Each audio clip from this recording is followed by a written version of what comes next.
That's for sure. So let's move on to our next recipe, which will be the wheat flour tortillas. You want to read the ingredients? Love to. Okay, the ingredients for wheat flour tortillas are 2 cups of hot water, 1 cup of rolled oats, half a cup of walnuts, 1 1/4 teaspoons of salt, 2 cups of unbleached flour, and 2 1/2 cups of whole wheat flour.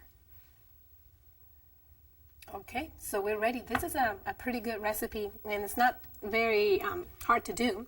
We're going to use the rolled oats. Never Just put thought them in about the putting blender. oats in there. I know, and this recipe will also be trans fat free because we're going to use walnuts instead of the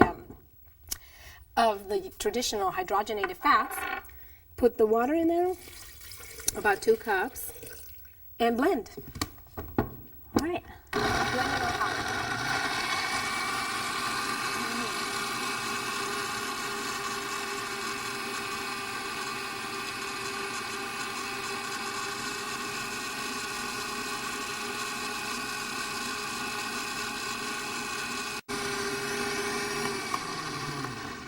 So at home, what we want to do is blend it for quite a while until the walnuts are completely ground up. So let's just blend a little bit longer here.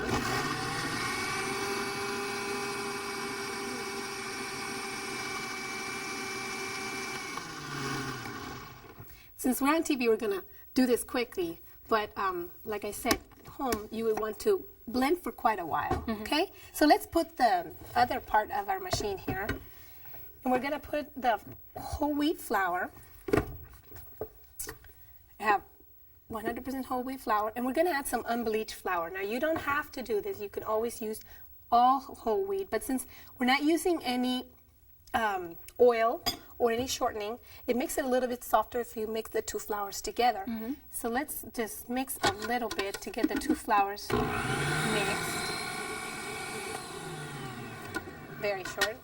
And then we're going to dump the our walnut and oats mix. Now, when you use hot water for this, you don't want it to be boiling water because then you would cook the oats. Okay? That would change the texture. Yes. Just a little. Just warm water is fine. Like you would use for bread or something. You don't have to measure the temperature or anything. So. Okay, now oats and walnuts aren't usually what I think of as being in tortillas. I know, huh? This makes it healthy. And you don't have to use the oils or hydrogenated fats. All right. Yeah.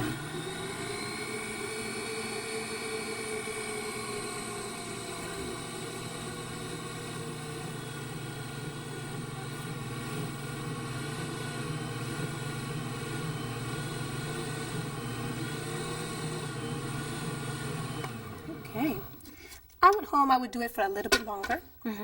Just enough to get a really soft dough. And we're going to go ahead and you can even leave it for about 20, maybe 30 minutes. That would even make it better. Just so that the dough has time to sit there for a little while. Okay. Now we're going to move all of this to the side so you can see better. And going to have a nice soft dough. And if we need a little bit more flour, you can always keep some too right at your side. And you don't even have to use this thing. You can do this whole thing by hand. It's just a convenience thing. That for convenience reason, we're using this Bosch machine, but we don't have to. Faster and cleaner too. It does make it faster. So see, we have a soft dough. It's not sticky or anything like that. And to make the tortillas, you basically are going to grab a little ball. Now, the size of it, there's no strict rules on the size. I make them a little bit big because I make burritos out of them for my husband. But you can make them whatever size you want, small or big. And basically, you're going to make a little ball and use a rolling pin. Maybe you can put this in one of these containers. And what you want to do while you do your tortillas is cover your dough with maybe a wet towel or maybe a plastic wrap so that your dough doesn't get too dry. So here's a towel. So yeah, maybe a different towel. Yeah, because at home you're going to be making a lot of tortillas. So by the time you're done with all of them, your dough might be a little bit dry. And see, you're going to start making a little circle. Now, I'm not an expert because I'm not from Mexico, but my tortillas are not going to be 100% round. And yours don't have to be either. You don't have to worry if they come out kind of square looking. It's okay. Just relax and have a good time. As long as they look like tortillas and they taste like tortillas, That's the they don't important have thing. to be 100%. So you basically are going to use a rolling pin to get them as close to a tortilla as possible.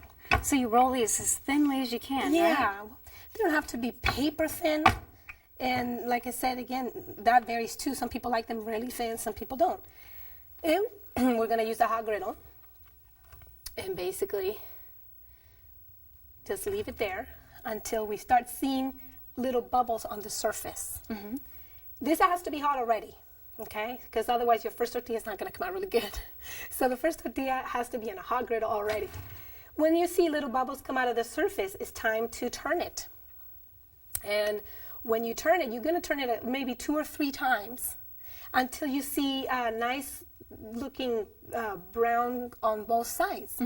And when you're done, basically you're going to maybe use one of these, a clean rag, and maybe press it a little bit.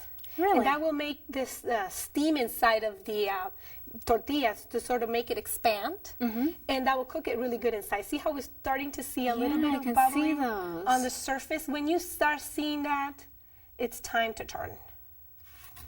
And you turn it like this 2 or 3 times. Wait maybe 5 seconds in between turns until you see a little bit of brown on both sides. And at the end, you will press it a little bit. Let me show you the final product, because we made a whole stack of them last night to show you what they would look like when they're done. I even made a small one because we had a little bit left over. But basically, this is what you want them to look like. And you can make your burritos. Now I noticed the color's a little bit darker. Is that because it's cool? Because they've been sitting, they've been sitting in the refrigerator. Oh, So but they let's look move on to good. the next recipe so we can use these tortillas to eat with something inside of them.